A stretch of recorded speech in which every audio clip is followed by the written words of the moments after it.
Okey, so dia dah merekod. Jadi kita harap malam ni tak ada gangguan lah.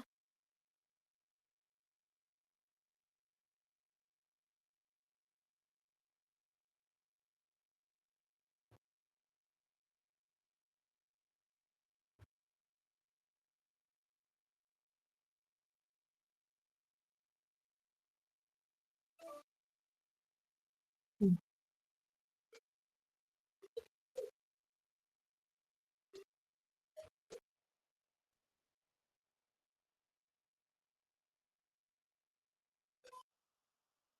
Okey, nampak tak skrin cikgu?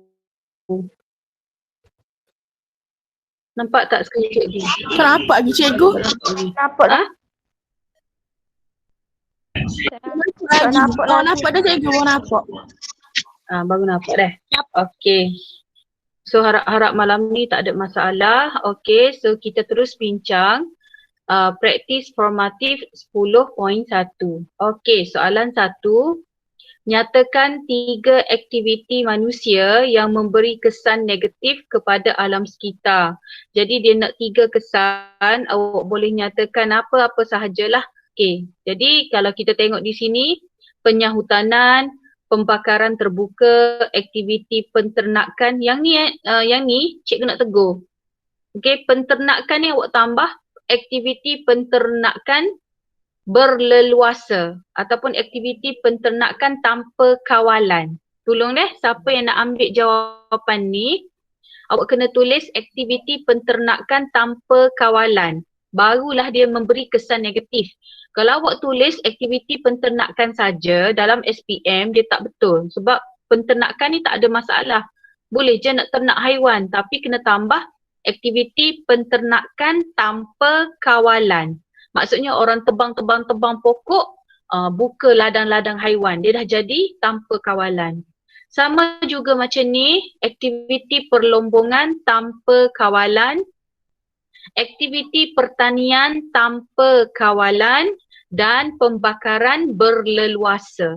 Awak kena tambah perkataan di belakang tu supaya nampak macam kritikal. Faham deh? Kalau awak tulis pembakaran saja, dia tak salah. Sebab memang kita boleh buat pembakaran. Tapi bila pembakaran tu berleluasa macam yang berlaku di Indonesia, dia berleluasa, maka dia dah jadi kesan negatif. Okey? Okey, yang kedua, bagaimanakah aktiviti pertanian dapat menyebabkan kematian tumbuhan akuatik? Bila sebut aktiviti pertanian, awak terus kaitkan dengan penggunaan baja dan nitrat, penggunaan baja, nitrat dan fosfat berlebihan. Kalau tak berlebihan, tak ada masalah. Tapi bila berlebihan, ia akan menyebabkan eutrofikasi. Jadi awak tambah penggunaan baja, nitrat dan fosfat berlebihan menyebabkan eutrofikasi. Ingat deh, walaupun awak nampak benda ni mudah, tak ada berlebihan, salah dah dalam SPM. Okey, salah dah dalam SPM.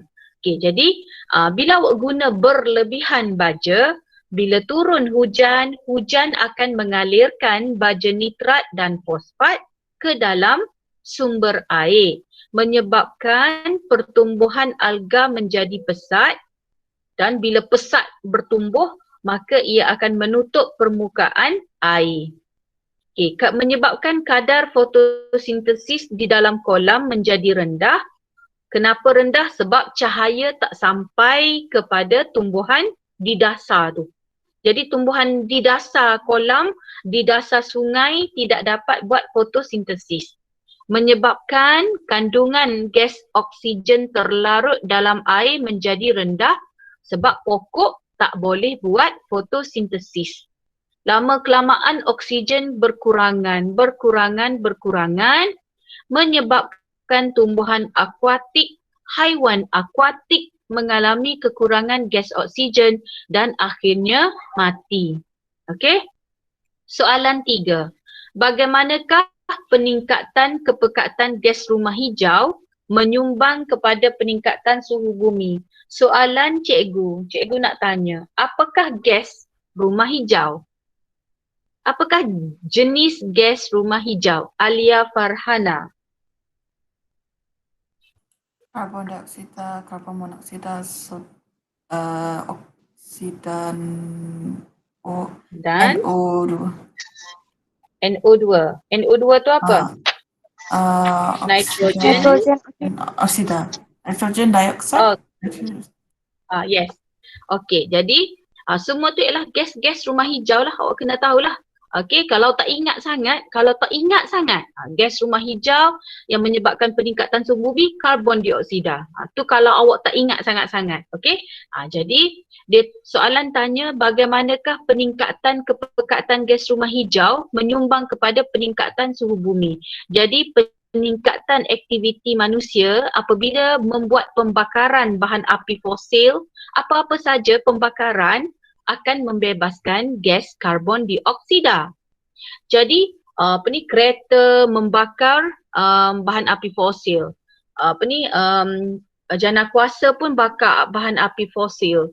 Lepas tu orang buat pembakaran sampah lagi. Lepas tu kawasan pertanian pun bakar juga hutan apa semua. Jadi itu semua membebaskan gas karbon dioksida. Jadi gas ni bila dia banyak, dia akan terperangkap di atmosfera. Gas banyak dekat atmosfera. Jadi haba, cikgu ada cerita kan hari tu, haba cahaya dari cahaya matahari bila dia masuk ke bumi, sepatutnya ia akan dipantulkan sebahagiannya ke atmosfera.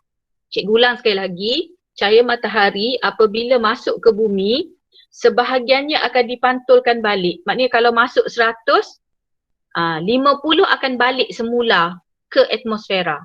Tetapi sekarang 50 tu tak boleh balik. Kenapa dia tak boleh balik semula ke atmosfera? Kerana dia terperangkap oleh gas rumah hijau.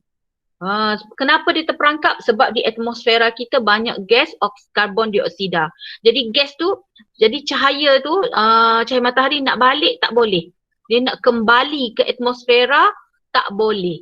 Menyebabkan ia terperangkap di atmosfera, lama-lama memerangkap haba dan meningkatkan suhu bumi. Okey? Soalan yang keempat. Wajarkan kepentingan mengekalkan sungai sebagai satu habitat dalam sesebuah ekosistem. Okey, kenapa kita kena kekalkan sungai sebagai habitat dalam sesebuah ekosistem? Dengan adanya habitat sungai, hidupan akuatik dapat membiak. Haiwan akuatik seperti ikan dan udang merupakan sumber protein. Selain daripada tu, sungai juga menjadi peluang pekerjaan kepada nelayan untuk menambahkan sumber pendapatan. Awak nampak benda ni macam simple, tetapi sebenarnya bila naik dalam soalan, ada pelajar tak boleh jawab pun.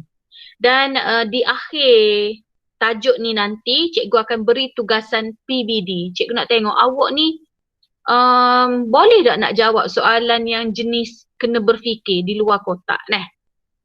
Okey, seterusnya. Hari ni kita nak masuk 10.2. Kita nak tengok apa itu pemeliharaan, pemuliharaan dan pemulihan. Okey, awak kena bezakan pelihara, pulihara dan pemulihan.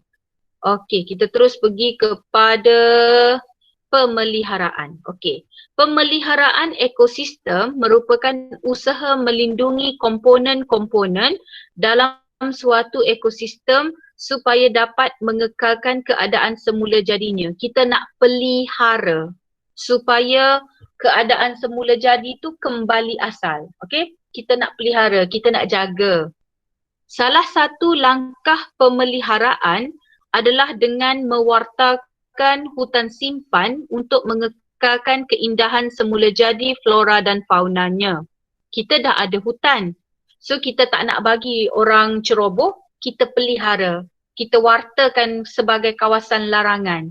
Contoh macam hutan belum, apa lagi itu yang kita belajar itu, tasik cini, kita pelihara. Kita tak bagi orang luar masuk.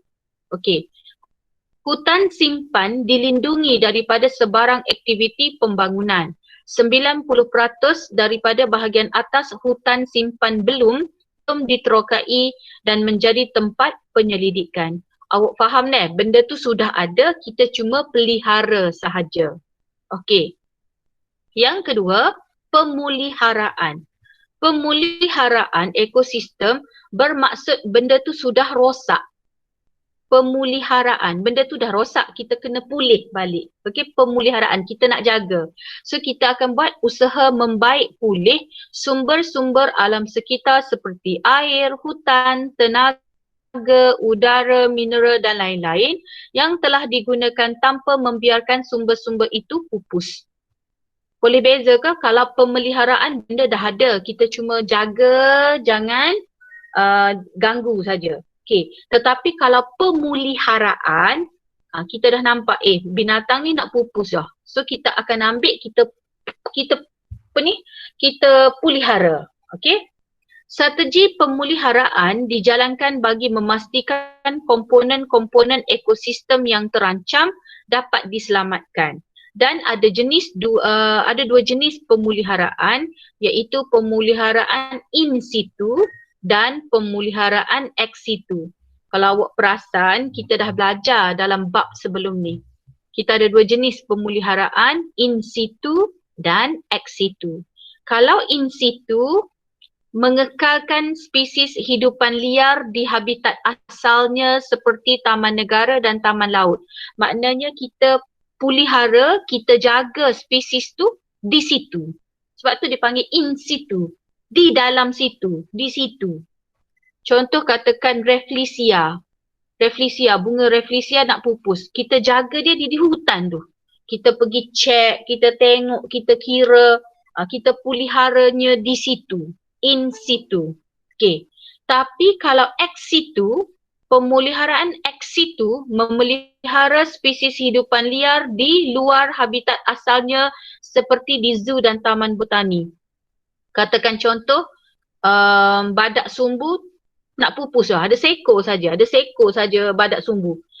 Kalau kita pelihara di kawasan hutan tu, mungkin akan mati ditembak oleh pemburu. Jadi kita ambil badak sumbu tu, kita biarkan dia di zoo. Jadi dia jadi di ex situ. Faham ke? Kalau in situ, di situ. Kalau ex situ maknanya di luar daripada kawasannya. Kita keluarkan dia. Sebab kalau dia duduk dalam hutan tu, dia akan mati, dia akan ditembak oleh pemburu, dia akan mungkin dimakan oleh pemangsa, jadi dia akan pupus. Jadi kita keluarkan dia. Boleh Boleh beza in situ, di situ, ex situ di tempat lain. Okey, yang ketiga ialah pemulihan. Kalau pemulihan ni memang yang rosak lah, kita nak pulih balik. Okey, pemulihan ekosistem bermaksud usaha-usaha bagi memperbaharu dan memulihkan ekosistem semula jadi yang merosot, rosak atau musnah akibat aktiviti manusia. Contoh katakan kawasan tu kosong dah, kena tebang dah pokok-pokok. Jadi macam mana awak nak pulih balik? Awak akan tanam pokok lah.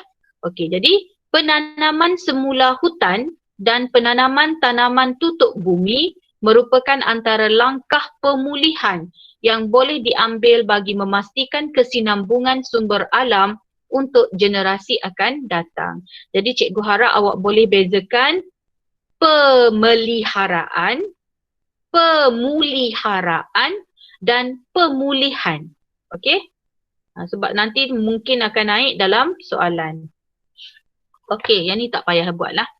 Okey, kita pergi kepada praktis formatif 10.2. Jadi sekarang malam ni awak dah ada dua tugas, 10.1 dan 10.2. Okey, nyatakan maksud pemeliharaan, pemuliharaan dan pemulihan. So yang ni cikgu tak baca lah sebab kita dah bincang dah tadi. Okey, so nombor 1 ni buatlah. Okey, nombor 2, nyatakan satu tempat yang menjalankan aktiviti in situ dan ex situ. So kalau in situ, cikgu nak tanyalah. Kalau pemeliharaan in situ, nak tanya siapa ni? Nasuha. Betul tak jawapan dia A, Taman Negara?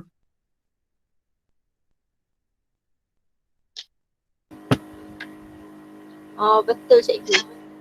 Kenapa? Beri contoh.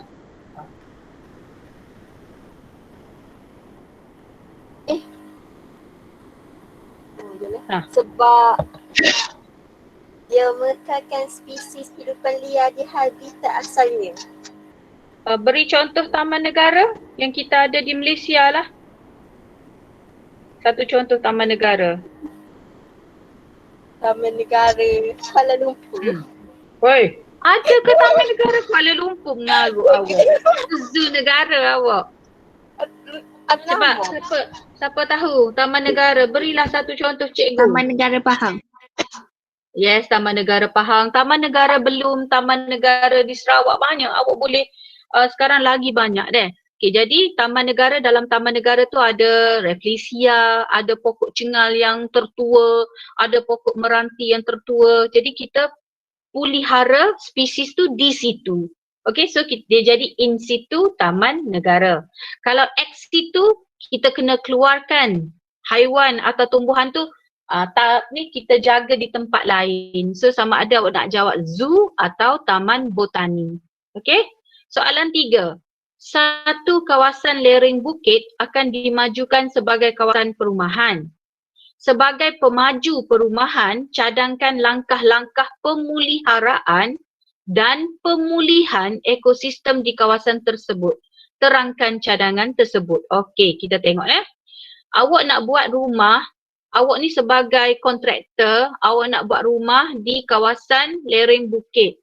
Sepatutnya tak boleh lah. Tapi nak buat macam mana kan, tempat tak ada nak buat juga. Okay, so cadangan satu ialah kalau awak nak pelihara, okay, nak elak daripada hakisan dan sebagainya, cadangan satu ialah kawasan perumahan sepatutnya dibina jauh dari tebing bukit. Hal ini memastikan keselamatan penduduk dan rumah. Okey, cadangan satu memang macam-macam mana pun tak boleh bina di kawasan lereng bukit sebab bila-bila masa akan boleh berlaku hakisan tanah runtuh. Yang kedua, kalau nak buat juga menanam semula pokok-pokok yang telah ditebang agar akar pokok dapat mencengkam tanah. Tindakan ini dapat mengekalkan kestabilan tebing bukit dan mengelakkan tanah runtuh. Untuk pengetahuan awak, kalau di KL kan, kalau di KL ke Selangor ke, dia ada langkah pencegahan untuk hakisan tanah dan awak lalu highway, awak nampak kan ada setengah kawasan yang lereng bukit tu dia letakkan tembok batu, dia letakkan macam dia letakkan macam selimut hijau tu, selimut hitam, semuanya tujuannya untuk jaga daripada berlaku hakisan tanah. Yang kedua, macam mana kita nak tahu mungkin akan berlaku tanah runtuh? Pergerakan tanah ialah kita tengok pokok. Kalau pokok yang ditanam tu dia bengkok macam ni, maknanya bila-bila masa boleh berlaku tanah runtuh. Kalau pokok tu yang di lereng bukit tu straight, tak ada masalah. Tapi kalau awak tengok pokok-pokok ni kenapa semua jadi macam ni, maknanya tanah ada masalah lah dari segi tanah tu. Tanah tu tak kuat. Bila-bila masa boleh berlaku tanah runtuh.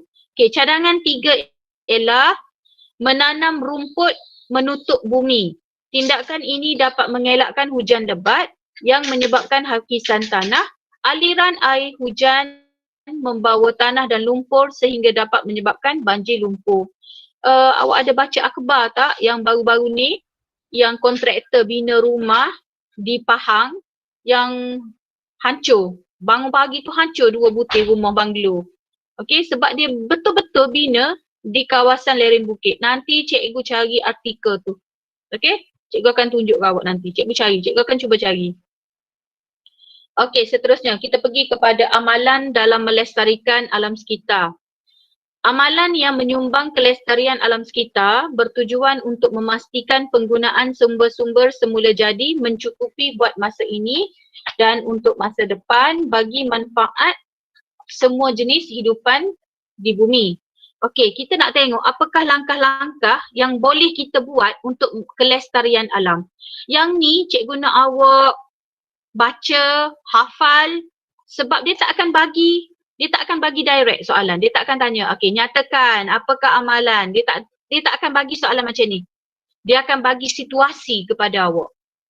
Dan daripada situasi tu dia nak tengok apa amalan yang kita boleh buat untuk melestarikan alam. Okey, yang pertama ialah pengangkutan mesra alam. Contoh, menggunakan pengangkutan mesra alam seperti basikal atau kenderaan berkuasa hibrid dan elektrik. Cikgu nak tanya, kita nak tanya orang KL lah deh. Amira, agak-agak awak lah. Di KL, sebelum ni ada basikal kan? Kita letakkan basikal. Berjaya tak tindakan kita tu? Amira.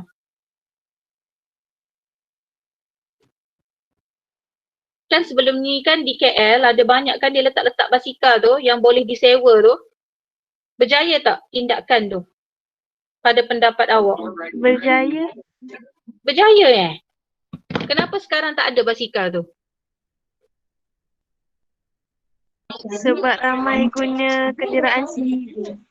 Betul? Awak kata Macam berjaya. motosikal dengan kereta. Betul? Berjaya ke tak? Kita nak bagi orang guna basikal ni berjaya ke tak di KL? Awak sebagai orang KL sebelum ni. Awak rasalah pada pendapat awak. Berjaya tak?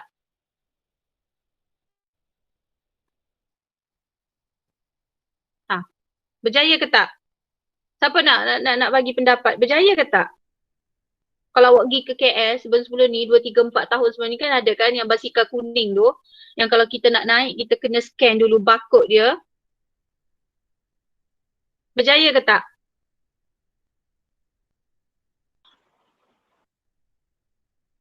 Tak ada orang nak jawab. Berjaya ke tak? Tak berjaya mana? Tak berjaya. Sebab apa tak berjaya? Sebab masih ramai menggunakan kenderaan bermotor. Awak tahu kenapa tak berjaya? Dulu-dulu, bukan dululah 2, 3, 4 tahun sebelum ni memang banyak basikal tu. Memang ada, merata-rata tempat kita cuma pergi scan je. Lepas tu, tetapi selepas tu basikal tu ada yang buang dalam Sungai Kelang. Ada yang buang dalam parit. Dia buang basikal tu. Jadi tidak berjaya. Jadi sebenarnya untuk menyumbang kepada kelestarian alam ialah kita kena galakkan penggunaan basikal atau kenderaan berkuasa hibrid dan elektrik. Kenderaan berkuasa hibrid pun tak ramai yang pakai. Yang kedua, yang ni biasalah, yang ni memang berjaya lah kalau di KL tu, mengamalkan amalan berkongsi kereta menggunakan kenderaan awam seperti bas, komuter, monorail, transit aliran ringan, LRT, ETS, KLIA, transit. Yang ni memang berjaya lah. Yang ni yang tak berjaya. Basikal ni memang tak berjaya. Okay?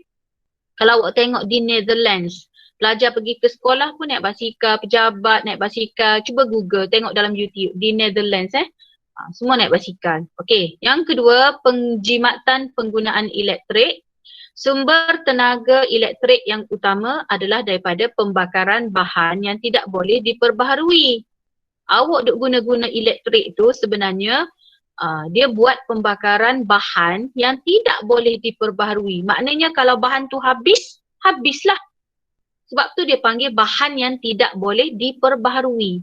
Seperti api fosil, bahan api fosil, petrol dan diesel. So kalau petrol, diesel habis, tak ada dah lah. Sebab tu dipanggil bahan yang tidak boleh diperbaharui. Jadi oleh itu gunakan tenaga elektrik secara berhemat untuk mengurangkan pembebasan bahan pencemar seperti gas karbon monoksida. Jadi salah satu caranya ialah tutup suis elektrik apabila tidak digunakan. Cikgu tahu ramai daripada sini, satu tak tutup kipas, yang kedua tak tutup lampu, yang ketiga tak tutup charger telefon tu. Itu biasa dah. Okey, yang ketiga konsep 5R. Tadi cikgu hantarkan dalam grup. Sekarang kita ke arah 5R iaitu rethink. Fikir semula nak buang ke tak nak. Okey, yang kedua repair. Selagi boleh guna baiki, baiki. Reuse, guna semula. Contoh macam botol kaca ni boleh guna untuk buat hiasan. Guna semula. Okay, reduce, kurangkan penggunaan kertas, kurangkan penggunaan plastik. Recycle, recycle ni, recycle kertas ni jadi buku. Recycle kertas jadi pasu dan sebagainya. Okay. Sebenarnya kita selain daripada istilah ni, ada istilah baru cikgu hantar tadi kan. Okey. Yang keempat, penggunaan tenaga alternatif yang boleh diperbaharui.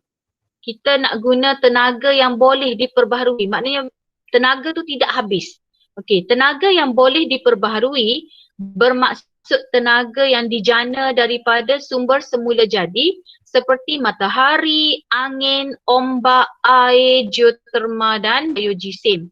Tenaga yang boleh diperbaharui maknanya tak akan habis. Boleh diperbaharui seumur-seumur. Dan ianya lebih bersih, mudah dan selamat. Contoh, sekarang kan kita ada ladang solar. Awak tak tahu Kelantan sudah ada ladang solar di Pasir Mas. Nanti cikgu hantar artikel dia. Nanti kita akan jadi macam China. China pun dia ada besar dah ladang solar dia. Okay. Okay, seterusnya pengurusan sisa domestik dan toksik.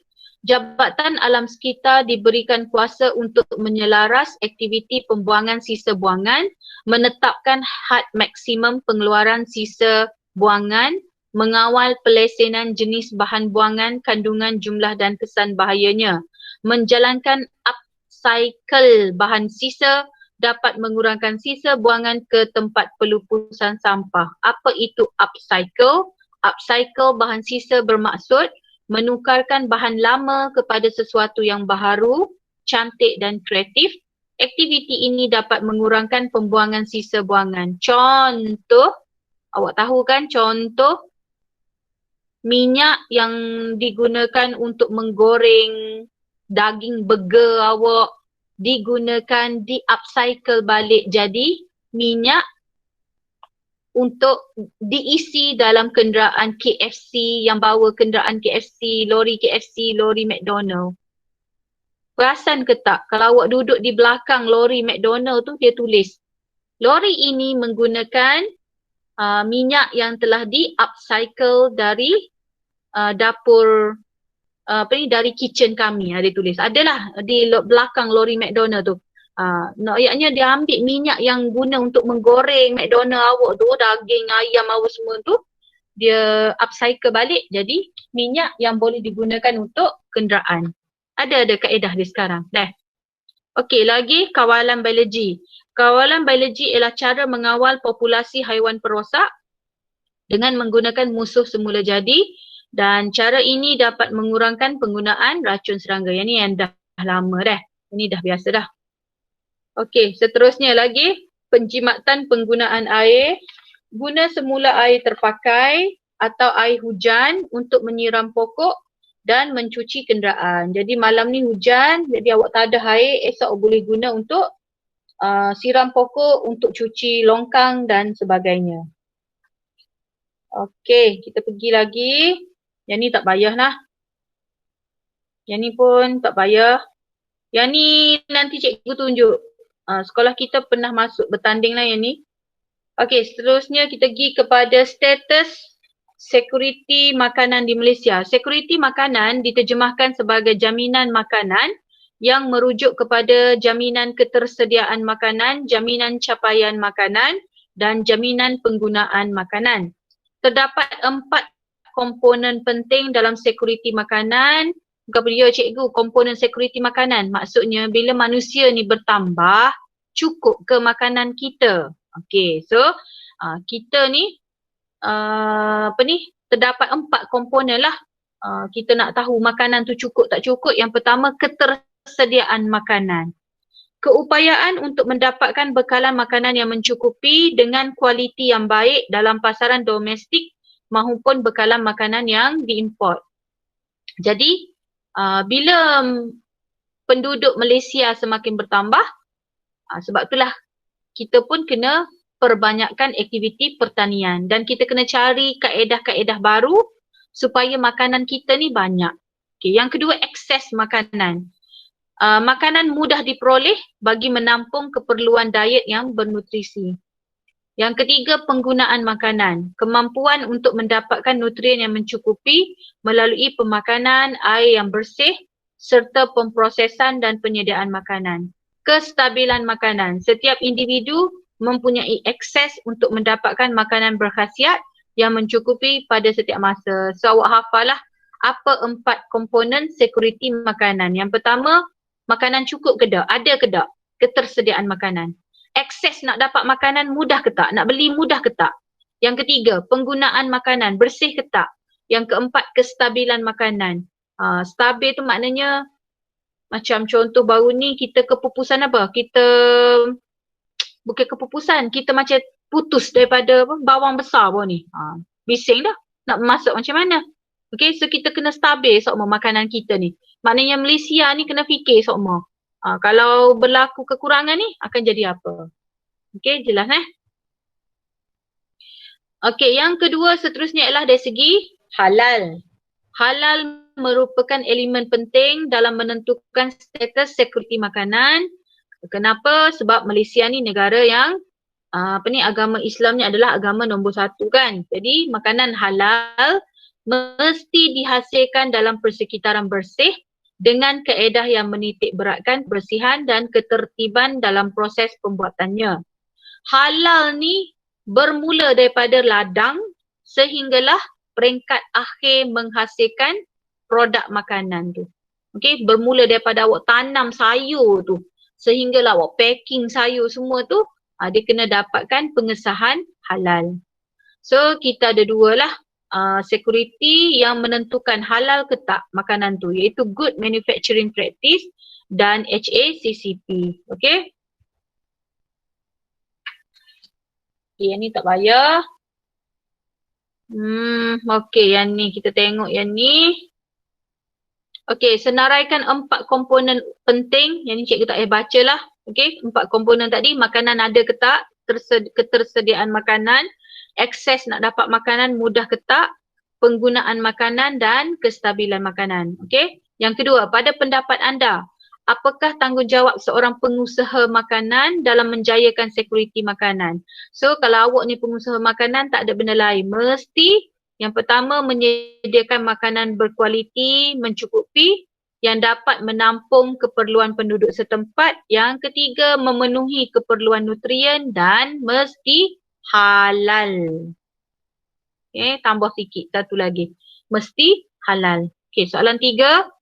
Andaikan anda seorang majikan di sebuah pejabat swasta, cadangkan 5 langkah penjimatan tenaga elektrik. Katakan awak ni seorang bos, apa langkah untuk menjimatkan tenaga elektrik? Yang pertama, tutup suis lampu sekiranya tidak digunakan, guna peralatan cekap tenaga, laraskan kecerahan skrin komputer mengikut kecerahan yang sesuai, guna bateri cas semula bagi telefon tanpa wayar dan alat kawalan jauh, guna lampu LED berbanding lampu Kalimantan, laraskan suhu penyaman udara kepada 23 hingga 25. Okay. Dah udah dia yang ni dia. Ada sokmo dalam iklan tenaga nasional tu. Okay. Okay, seterusnya lagi kita nak habis dah sebenarnya. Okay, last kali tentang teknologi hijau. Okay, actually tajuk teknologi hijau ni cikgu suka sangat-sangat. Okay, sebab 2 tahun lepas cikgu jadi JU. Okay, JU Negeri untuk Teknologi Hijau. Sebab tu kalau awak ingat, awak sempat tak yang cikgu buat pameran tu? Sebab nak memperkenalkan teknologi hijau. Okay, teknologi hijau merujuk kepada pembangunan dan aplikasi produk, peralatan serta sistem untuk memelihara alam sekitar serta alam semula jadi dan meminimumkan atau mengurangkan kesan negatif daripada aktiviti manusia. Jadi sekarang kita ni ke arah menuju teknologi hijau. Okey, tak kisahlah kita nak buat aplikasi produk teknologi hijau ke, peralatan teknologi hijau ke, apa-apa sahaja langkah ke arah teknologi hijau. Sebenarnya cikgu nak buat projek ni, tapi tak sempat buat lagi, iaitu cikgu berhajat nak bina dinding hijau atau taman vertikal di sekolah anda menggunakan bahan buangan pepejal, tapi tak sempat nak buat lagi. Macam mana taman vertikal ni? Macam ni. Ni rupa dia. Inilah kita panggil taman vertikal. Maksudnya kita gantung-gantung. Tapi kita guna semua ni bahan kita semula. Okey.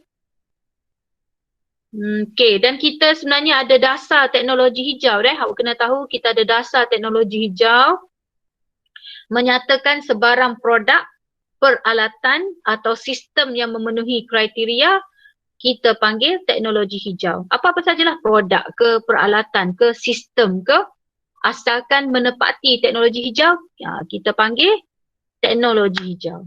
Okey?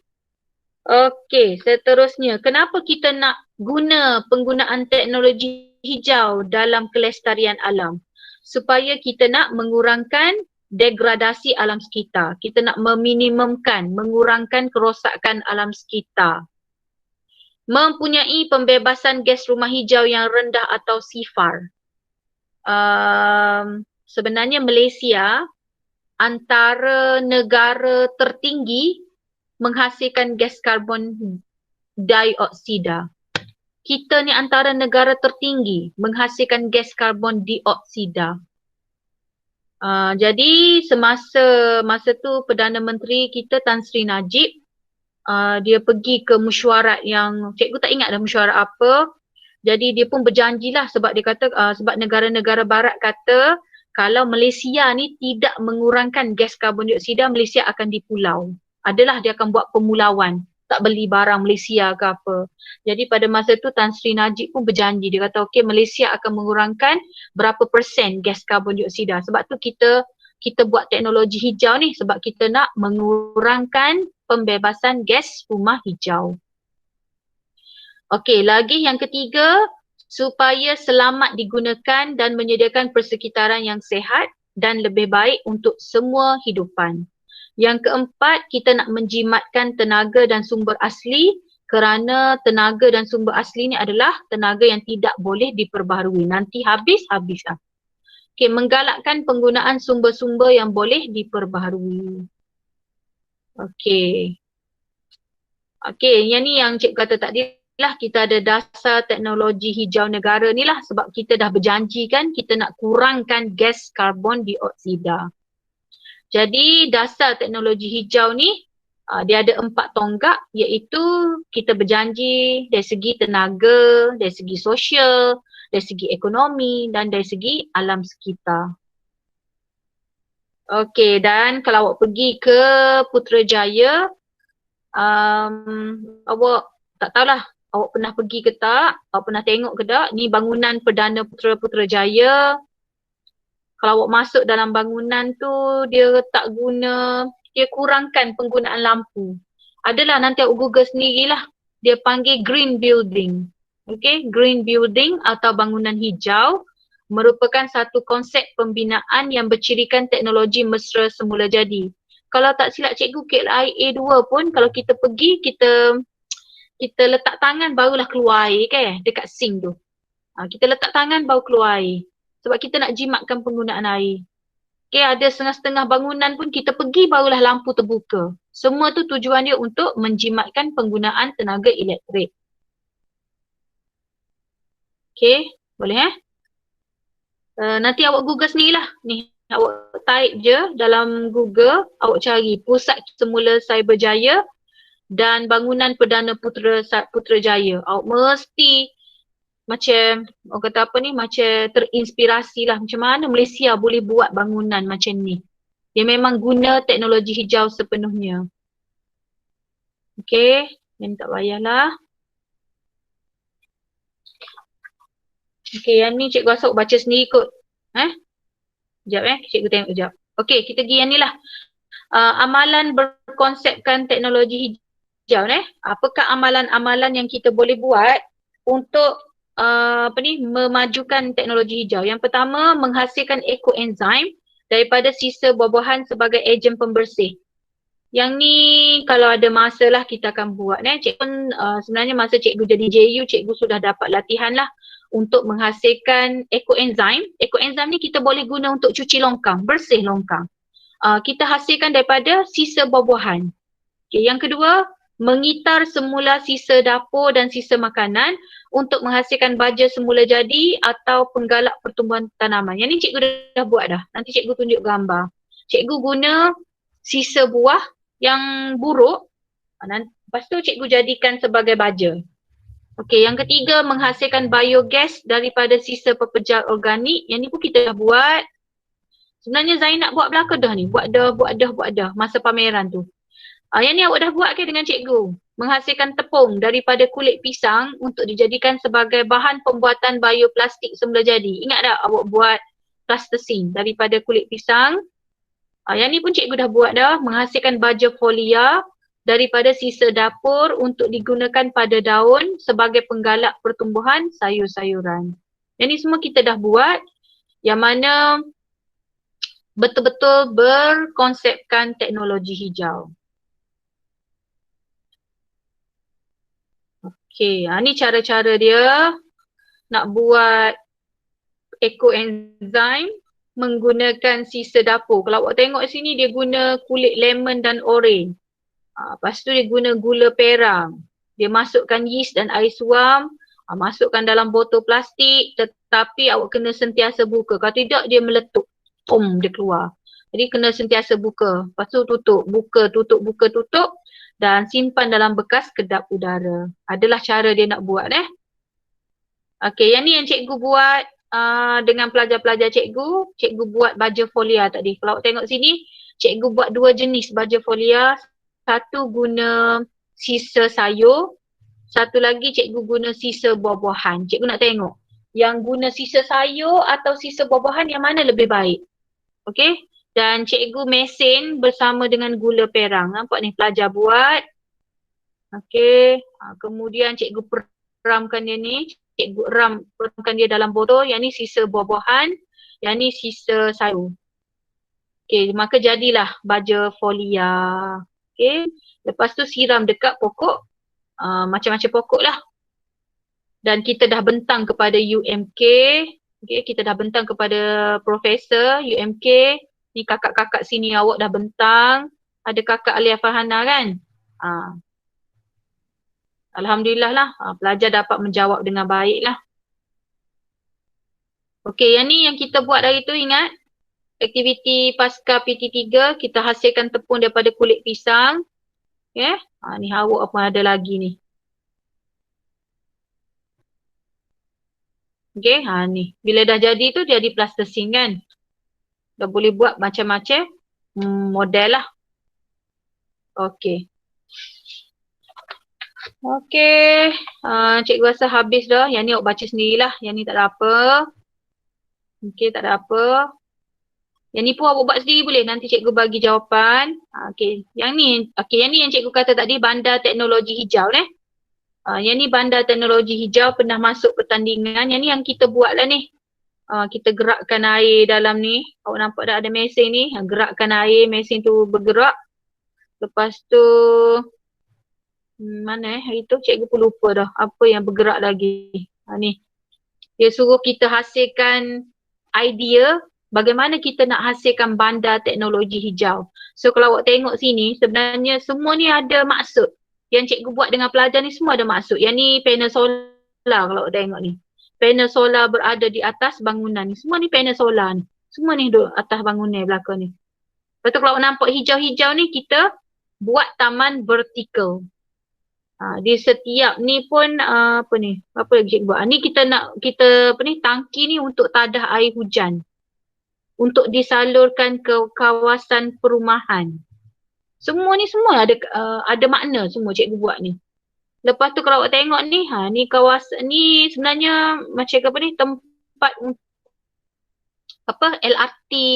So semua ni hijau. Kita buat taman vertikal. Ni pun panel solar. Lepas tu apa lagi? Cikgu pun lupa dah. Yang ni tempat pejalan kaki. Dia boleh perangkap cahaya matahari. Dan dia akan menyala apabila waktu malam supaya pejalan kaki tu selamat. Yang ni yang bergerak. Yang ni kilang ni dia akan salurkan barang dia tu, salurkan hasil kilang ke kawasan sebelah sana menggunakan tenaga apa cikgu pun lupa dah cikgu buat apa ni. Ni kawasan penempatan semua ada panel solar. Lepas tu kejap ni yang besar ni biojisim. Tahik-tahik tinja-tinja awak Sisa-sisa dapur semua masuk dalam tu, hasilkan gas metana, memberikan tenaga elektrik. Sebenarnya semua yang cikgu buat ni, ni kincir angin. Lepas tu ni kita guna tenaga air. Lepas tu ni kawasan kita, kata apa, kawasan hutan simpan kita masih ni lah.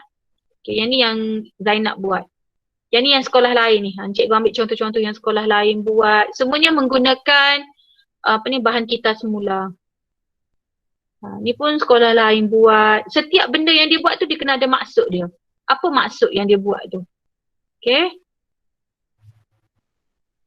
Ni pelajar kita lah. Ni kakak awak yang membentang masa reka bentuk bandar teknologi hijau ni. Okay. Okay, ni tugasan awak. Nanti cikgu cikgu akan hantar tajuk ni. So awak tengok ni. Okay, Rajah 8.2 menunjukkan satu senario dalam taman ekopelancongan tidak diurus dengan baik. Maknanya taman ni dah rosak.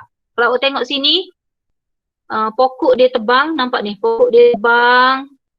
Lepas tu sampah, ikan mati, ada orang mengair. Lepas tu binatang pun duduk di luar, ada guna kenderaan dalam hutan ni. Okay, sampah merata-rata. Okay, dia tebang pokok. Okay, di sini ada papan tanda dia kata no fishing, tidak dilarang memancing, dilarang membuang sampah, dilarang menebang pokok, dilarang memburu. Tapi kalau kita tengok di sini, dilarang memancing, ada orang memancing, dilarang buang sampah tapi ada sampah, dilarang menebang pokok tapi ada pokok yang ditebang. Okey, soalan dia, pihak pengurusan telah meletakkan satu papan tanda dalam usaha untuk membaik pool ini agar dapat memenuhi keperluan untuk memelihara dan memelihara biodiversiti. Soalan, adakah tindakan yang diambil oleh pihak pengurusan Taman Ekopelancongan adalah wajar? Bincangkan. 10 markah. So esok tak ada kelas. Cikgu bagi tempoh 3 hari untuk awak buat PBD. Khamis, Jumaat, Sabtu. Jadi cikgu tunggu dalam tempoh 3 hari ni untuk awak hantar jawapan. Okey, ada apa-apa nak tanya sebelum kita habis? Jadi kita dah habis dah topik ni. Kita jumpa hari Ahad. Kita masuk bab 11. Ada nak tanya?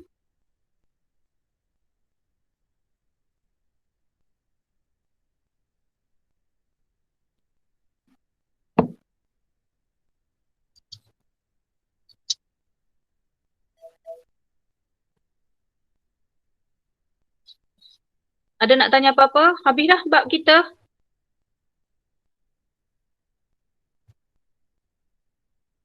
Tak ada nak tanya. Tak ada. Tak ada, jelas Okey, jadi tugasan PBD tu cikgu bagi tempoh dalam 3 hari lah. Khamis, Jumaat atau Sabtu kena hantar dalam 3 hari. Boleh nak Google ke apa ke. Dia tanya wajar ke tak? Wajar ke tak papan tanda tu ada situ dan apakah tindakan yang sepatutnya dilakukan untuk memelihara kawasan ekopelancongan tu. Okey, kalau tak ada apa-apa, kita jumpa hari Ahad. Okey, Assalamualaikum. Terima kasih cikgu. Terima kasih cikgu. Terima kasih cikgu. Terima kasih cikgu. Okey, so malam esok tak ada kelas Google Meet kalau orang tanya, bagi tahu lah, cikgu bagi latihan tu.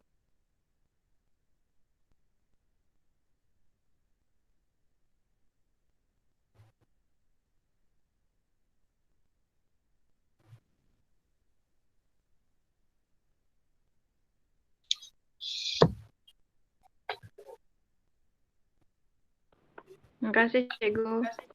Terima kasih cikgu. Cikgu. Ya. PBD tu kan, kalau kita hantar yang buat dalam phone dulu boleh ke?